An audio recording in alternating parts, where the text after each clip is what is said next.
A single digit can collapse a border. A Ukrainian drone commander listed a specific number this week: 500. 500 high-value coordinates mapped across the territory of Belarus. This sovereign territory covers 207,000 square kilometers, an area the Kremlin treated for 4 years as its private, unmonitored backyard. Today, every square meter of its strategic infrastructure sits under a digital crosshair. This single figure exposes the invisible structural failure waiting along the northern frontier. Understanding this breakdown requires looking at the northern border not as a line on a map, but as a dynamic pressure valve. In February 2022, this frontier was a geographical vacuum. Russian tank columns crossed the 1,000-kilometer line of swamp and pine forest, moving south toward Kyiv without encountering a single obstacle. The Kremlin viewed this northern entrance as a permanent strategic asset. The door stood open because the political structure holding it had already failed. The vulnerability began in politics before it transformed into military reality. In August 2020, mass domestic protests brought the regime in Minsk to the edge of physical collapse. Alexander Lukashenko retained his office through a single mechanism: direct financial, political, and security intervention from Moscow. The survival of his administration cost Belarus its geopolitical neutrality. The state surrendered its sovereignty to function as an unpaid forward platform for the Russian armed forces. The nature of this platform evolved silently over the next 4 years.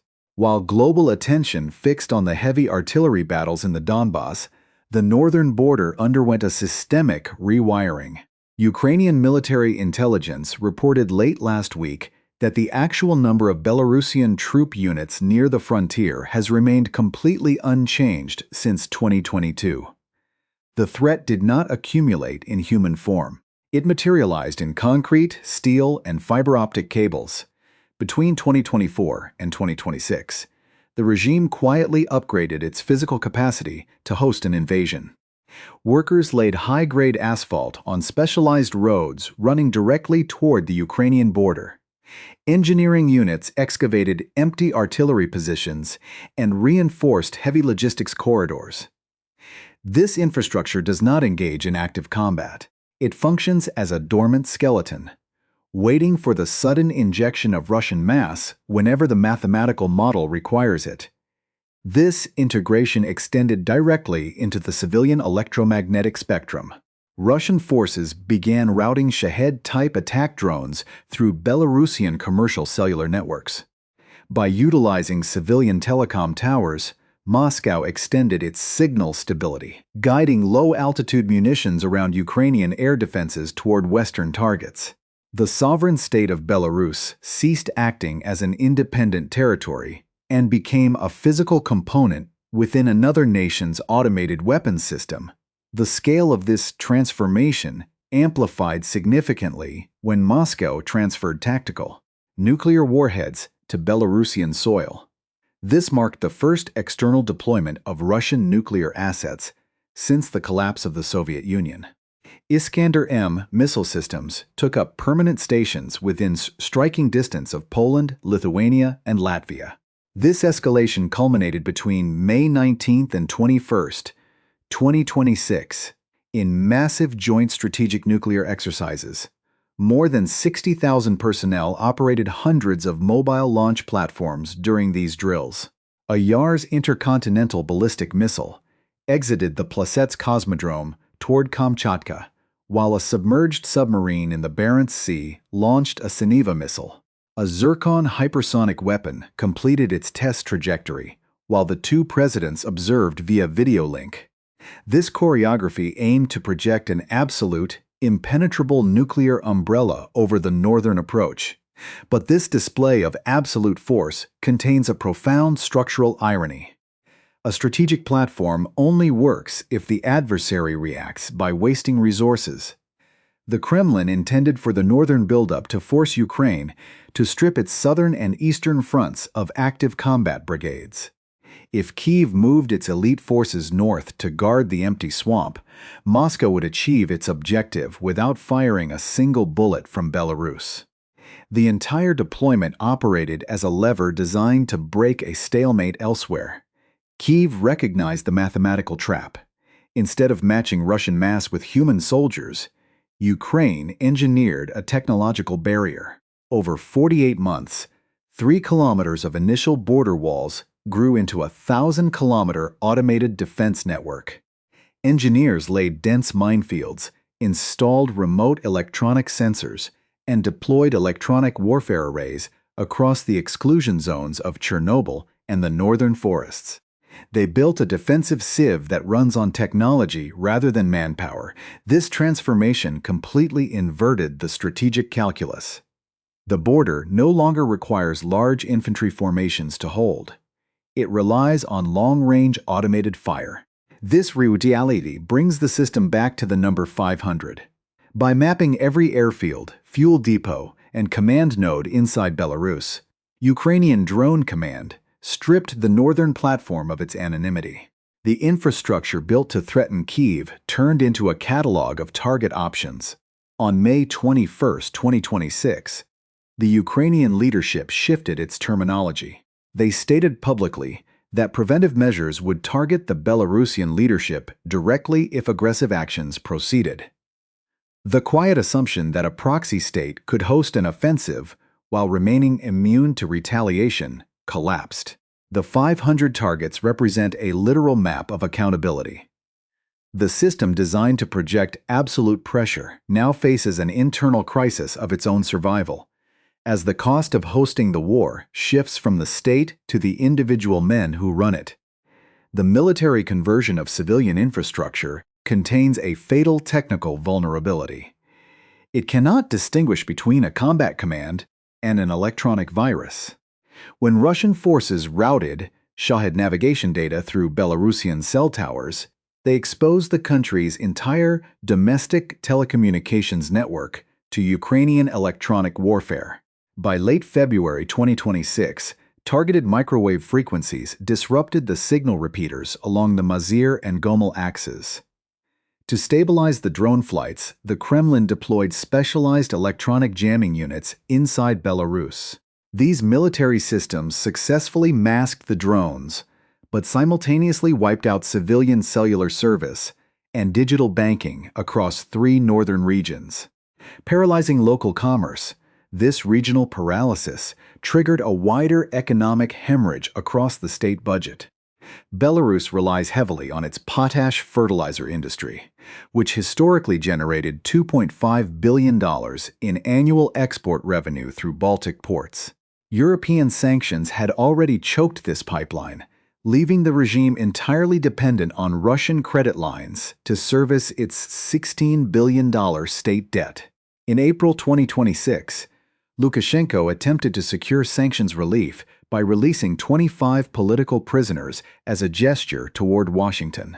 The Kremlin responded within 48 hours by cutting the supplies of subsidized crude oil to the Mozir refinery, instantly erasing $40 million from the Belarusian state ledger.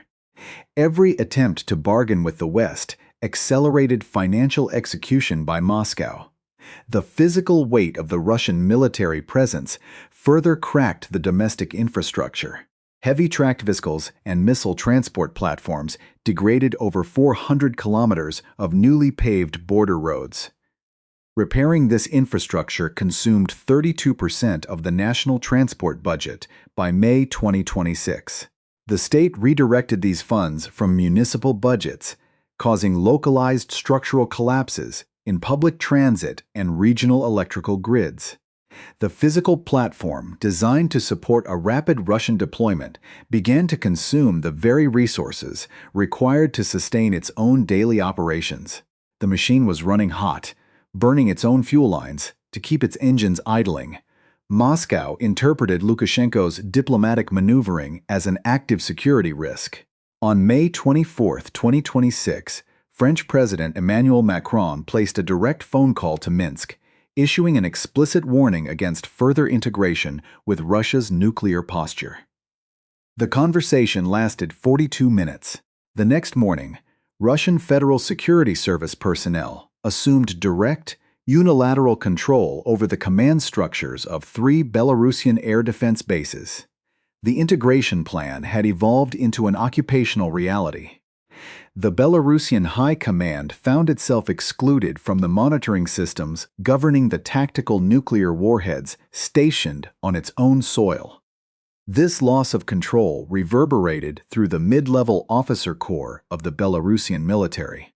The armed forces comprise 45,000 active personnel, predominantly conscripts with zero operational combat experience.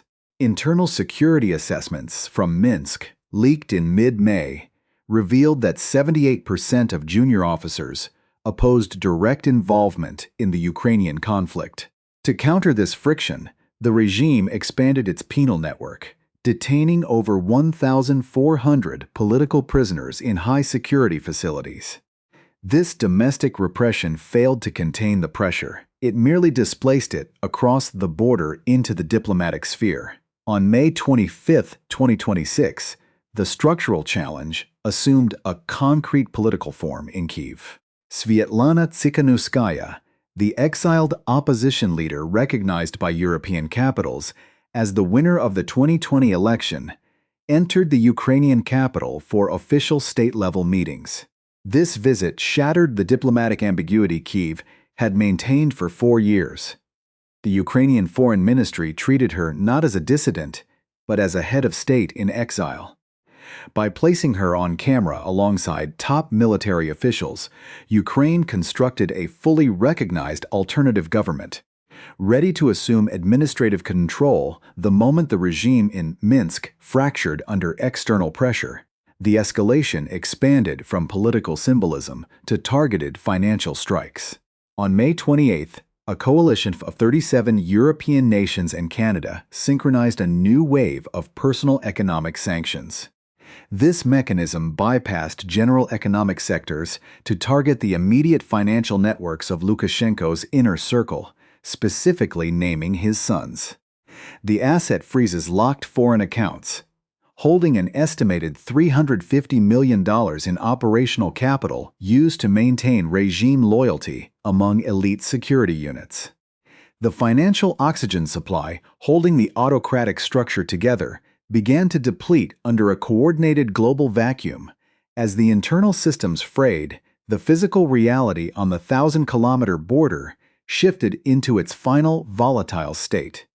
The Ukrainian Automated Defense Network, operating with remote sensors and electronic warfare arrays, effectively turned the frontier into a digital wall. Belarusian border guards reported that Ukrainian reconnaissance drones conducted up to 80 low-altitude sorties per day inside Belarusian airspace without encountering resistance. The electronic masking systems deployed by Russia could no longer hide the locations of the mobile Iskander launchers.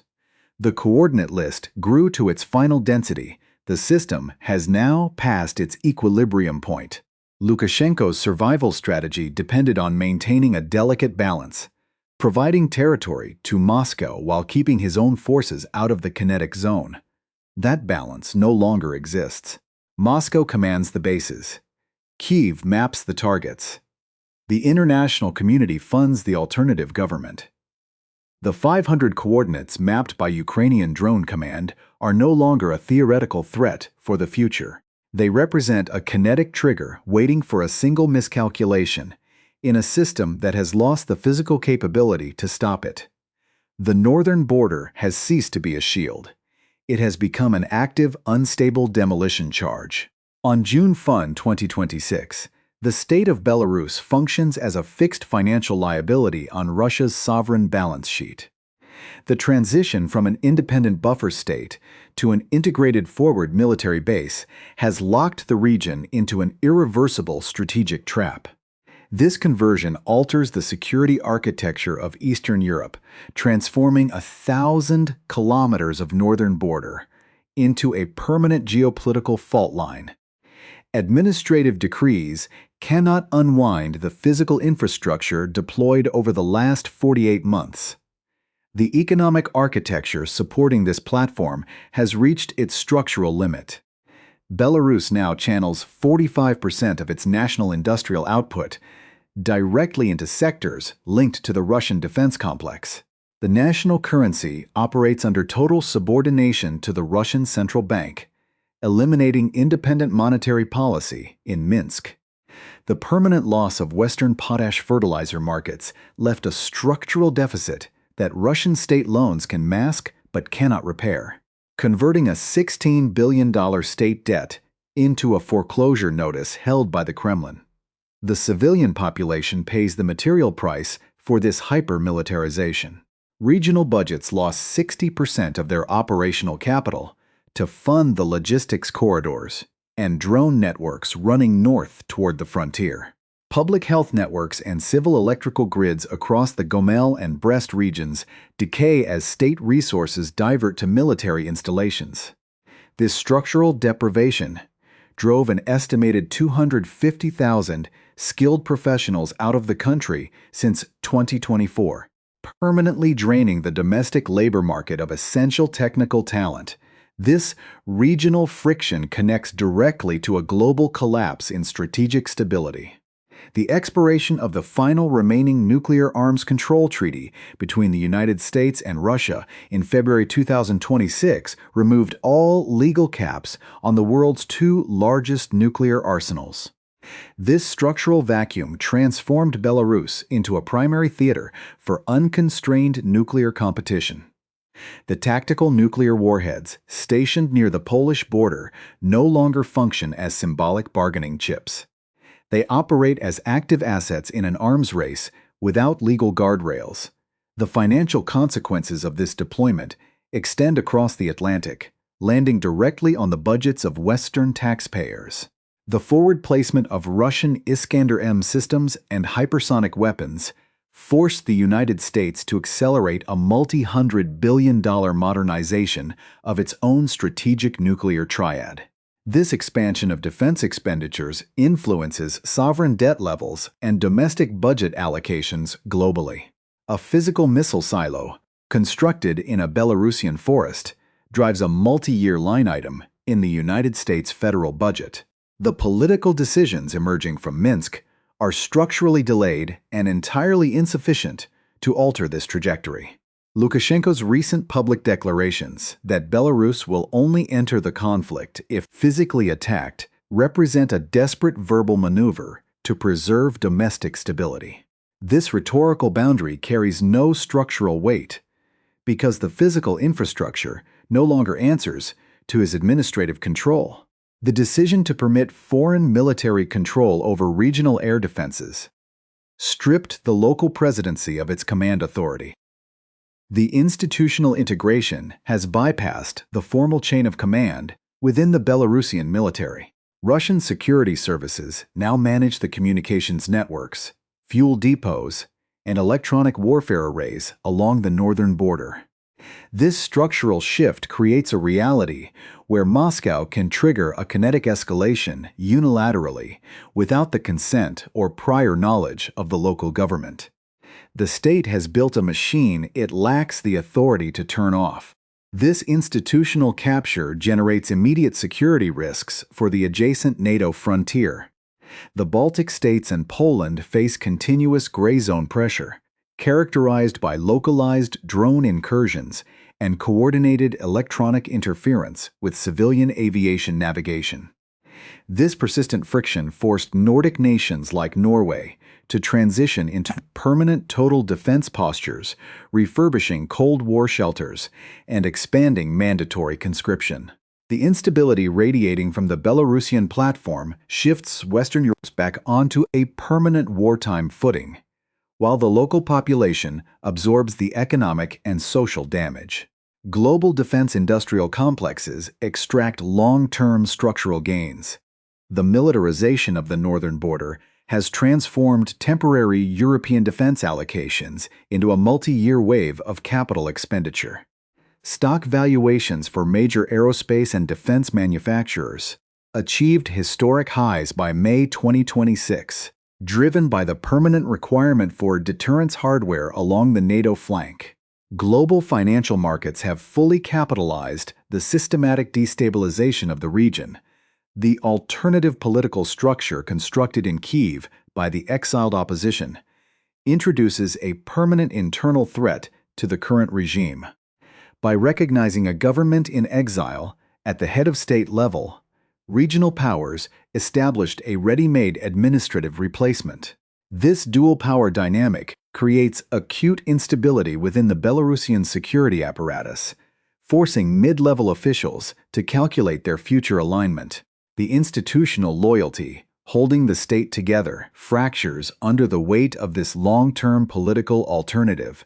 The 500 coordinates mapped by Ukrainian Drone Command remain the central factor in this strategic equation. These points are not temporary troop encampments that can march away. They are concrete road junctions, cellular towers, ammunition storage bunkers, and command posts. They represent the permanent physical anatomy of a hosted war.